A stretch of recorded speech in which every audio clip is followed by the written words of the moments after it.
भली लोग खाए खपाए ज़मानो खपाए ज़मानो न कहीं के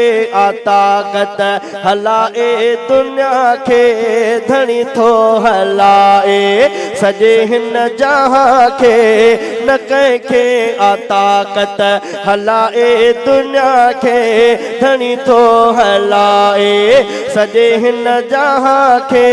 खुदा पाक जी ज़ात आहे यगानो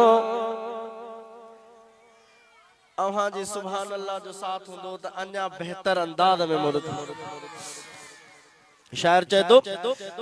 न कंहिंखे ताकत हलाए दुनिया के धनी थो हलाए सजे हिन जहां के खुदा पाक जी ज़ात आहे यगानो खुटण जो न आहे खुदा जो खजानो भली लोग खाए खपाए ज़मानो खपाए ज़मानो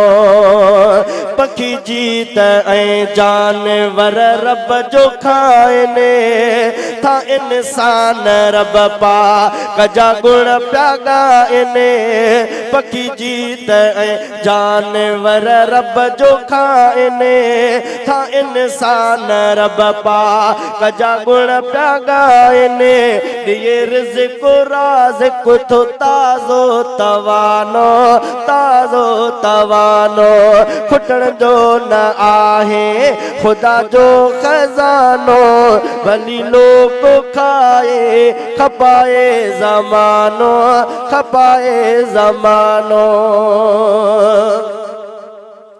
सवेंगे पेट्रोल ऐं तेरो खुदा पाण ए पाण आहिन समायो सवेंगे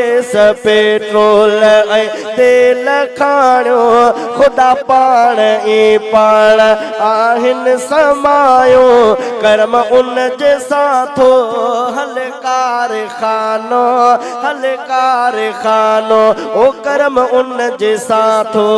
हल कारखानो भली लोग खाए खपाए ज़मानो खुटण जो न आहे खुदा जो खजानो भली लोग खाए खपाए ज़मानो पखी लिखी हमद वेठो तो राशिद मगाया अजीब इत्तफाका त शायरी भी राशिद जी ए पढ़ंदड़ भी राशिद चो सुभान अल्लाह